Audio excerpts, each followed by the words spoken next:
அளவில் மதிப்பீட்டில் டெலிகோபால்ட் கதிரியக்கம் கருவி இன்று நிறுவப்பட்டுள்ளது. புற்றுநோய் கட்டிகளுக்கு ரொம்ப ஜாம் ஆகுது. தன்னுடைய ஆட்சிக்கு 3 இலக்கணம் இருப்பதாக நம்முடைய கலைஞர் அவர்கள் அன்றைக்கு சொன்னார்கள். 1 சமுதாய சீர்திருத்த தொண்டு. மணிமேகலை காப்பியத்தில ஒரு வரி உண்டு. கோல்நிலை திரிந்து கோடை நீடினும் தான் நிலை தெரியாத தந்தமிழ் பார்வை என்று கீர்த்தனார் அவர்கள்.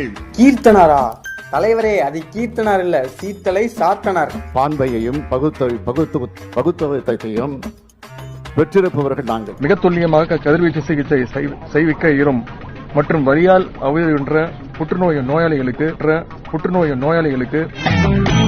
யாரு உனக்கு இதெல்லாம் எழுதி கொடுக்கிறது? என்னங்க எனக்கு ஒண்ணுமே புரியல.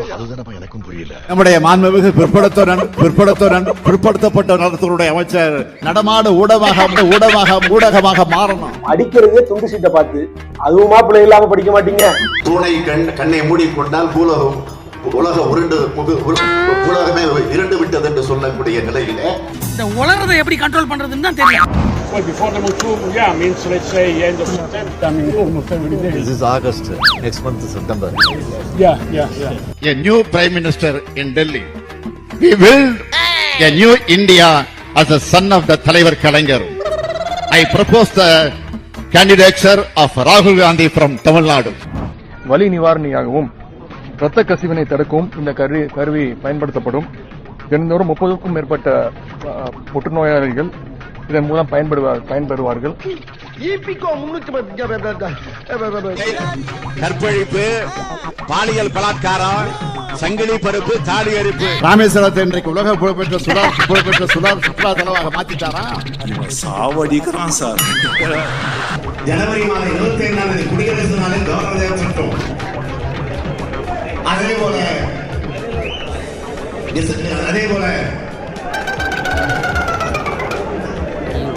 ஜனவரி மாதம் டிசம்பர் மாதம் 25ஆம் தேதி கவர்னர் கொடியை வைக்க நாங்கள் மறுக்கிறேன்.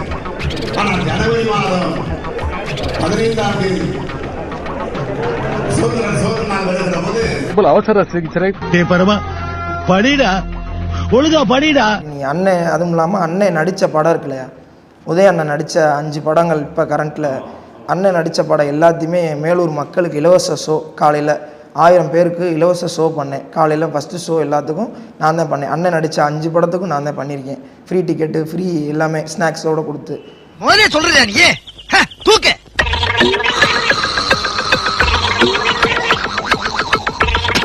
அண்ணன்ட்ட அந்த மாலை போடுறவன் இதில் சொன்னேன், இல்லை அண்ணன் எல்லா மக்களுக்கும் நல்லது செஞ்சுக்கிட்டு இருக்கேன், நல்லது நிறையா பண்ணுப்பான்னு சொன்னாங்க. நான் அதை அண்ணனோட இதில் எடுத்துகிட்டு நான் பண்ணிகிட்ருக்கேன். 53 கோடி ரூபாய் செலவில் சேலம் உருட்டாலை. சேலத்தில் 136 கோடி ரூபாய் மதிப்பில் அதிநவீன சூப்பர் ஸ்பெஷாலிட்டி மருத்துவமனை. கடல் ஏன் உப்பாக இருக்கிறது? நீ கேள முருகன், நீ கேள. ஏய் நீ கேள. ஹலோ ஆமாங்க கேளு மச்சி. கடல் கடந்து போன தமிழனின் கண்ணீரால எழுதினார்கள் என்று பேரறிஞர் அண்ணா அவர்கள் சொன்னார்கள். கதையா சொல்லிட்டு போறத கொட்டா இருக்கு.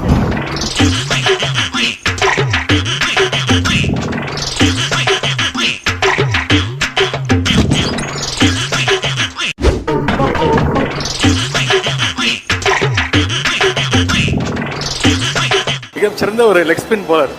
அவர் போலிங் போட்டா யாரால ஆட முடியாது.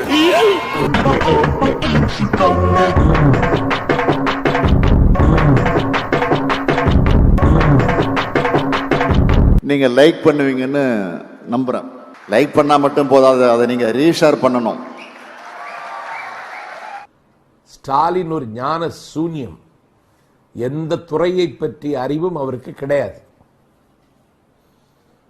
வெளிநடப்பு செய்ததற்கான காரணத்தையே வெளியில் வந்து துண்டிச்சிட்டு பார்த்து பத்திரிகைகளுக்கு சொல்லுகிற இந்த பேர்வழி சட்டமன்றத்திலே மட்டும் விவாதம் செய்து விடுவாரா?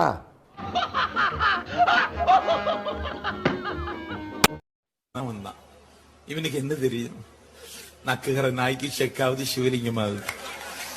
இவன் ஒரு துண்டு சீட்டை எடுத்து வச்சுட்டு நான் சட்டமன்ற நடவடிக்கை டிவியில பார்த்துட்டு இருக்கேன். நீங்க எல்லாம் எப்படிதான் இதெல்லாம் பார்த்துட்டு இருக்கீங்களோ? அதனாலதான் நான் அந்த மாதிரி இடங்களுக்கு எல்லாம் வர விரும்புறது இல்ல. அவன் ஒரு துண்டு சீட்டை எடுத்து வச்சுட்டு ஸ்டாலின் பேசுறான் முல்லை பெரியார் பிரச்சனையில, அம்மா கொண்டு வந்த தீர்மானத்துல இப்படி இப்படி திருப்புறான். முல்லை பெரியார் அணை மீண்டும் திருப்புறான். 1886 மீண்டும் திருப்புறான்.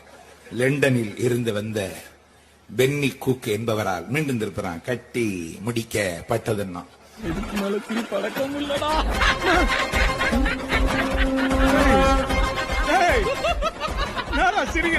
அண்ணாவை பத்தி அதிகமா பேச மாட்டாங்க, கவனிச்சிருக்கீங்களா? ஏன் சொல்லல அண்ணா வாழ்கன்னு ஏன் சொல்ல மாட்டாங்க? நான் எழுதி தரேன் சொல்ல மாட்டாங்க. காரணம், அண்ணாதுரை அவர்கள் கலைஞர் கருணாநிதி அவர்களை ஒரு நல்ல மனிதனாகவோ நல்ல தலைவராகவோ என்னைக்குமே மதிச்சது கிடையாது. மாப்ள ரகசியத்தை அலௌன்ஸ் பண்ணாதே, அசிங்கமா நினைப்பாங்களா இல்லையா? என்ன மாமா உனக்கு இதெல்லாம் பழக்கப்பட்ட விஷயம். ஆர்ம்ஸ் டிஸ்டன்ஸ் ஒரு கை தூரத்திலேயே தான் வச்சிருந்தார். அவருக்கு நல்ல தெரியும் இவருடைய முழு, ஏன்னா பாம்பரியும் பாம்பின் கால். அது மட்டுமல்ல, இன்னொரு செய்தி உங்களுக்கு சொல்றேன்.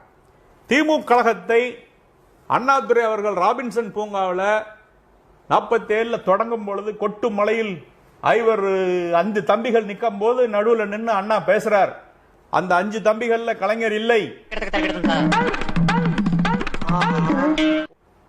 அவர் எங்க போயிருந்தார்? ஏன் சென்னையில இல்லை? அவர் எங்க இருந்தாருங்கிறத நீங்க கொஞ்சம் ஆராய்ச்சி பண்ணி பாருங்க, தேடி பாருங்க. உங்களுக்கு ஆச்சரியமான செய்தி காத்திருக்கும்.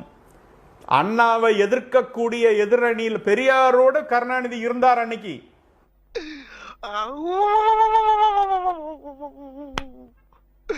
இன்னைக்கு என்னெல்லாம் பண்ண போறானோ. அங்கிருந்து அண்ணாவை எதிர்த்து கொண்டிருந்தார். இது பரப்பு வேகலன்னு தெரிஞ்சதுக்கு அப்புறம் சரி ஜெயிக்கிற கட்சிக்கு வந்துருவோம்னு சொல்லிட்டு நைட்டோட நைட்டா சொல்லிக்காம வந்து அண்ணாட்ட சேர்ந்தவர் தான் கலைஞர். இது அண்ணா கடைசி வரைக்கும் மறக்கல. இந்த ஈன பொழப்புக்கு பேசாம எங்கயாவது போய் ஊருக்கு போயிடலாம்ல. அவரை தரந்தாழ்ந்து பல கட்டுரைகள் எழுதியிருக்கிறார் அண்ணாதுரை கருணாநிதி அவர்கள் அண்ணாவை குறை சொல்லி. அதை அண்ணா கடைசி வரைக்கும் மறக்கவும் இல்லை, மன்னிக்கவும் இல்லை. அந்த காரணத்துக்காக தான் இன்னைக்கு வரைக்கும் திமுக கழகம் அண்ணாவை பெருசா தூக்கி பிடிக்க மாட்டார்கள். ஒத்துக்கிட மனசு இல்லைனாலும் அதான் நேசம். திமுக ஆட்சியில் இருந்த போது எத்தனை பேர் நிலங்கள் அபகரிக்கப்பட்டன? எத்தனை மாவட்ட செயலாளர்கள், எத்தனை மந்திரிகள்? ஒருவர் நிலத்தை வச்சிருக்க முடியாது. பெரும் நிலச்சோங்க சாதாரண நிலத்துக்காரன் பார்வையிட்டே போறாங்கன்னா இப்ப கணக்கு போட்டிருக்காங்கன்னு பேரு. அடுத்த ஆட்சிக்கு வந்தா எதாவது கவர் பண்ணலாம்னு சொல்லி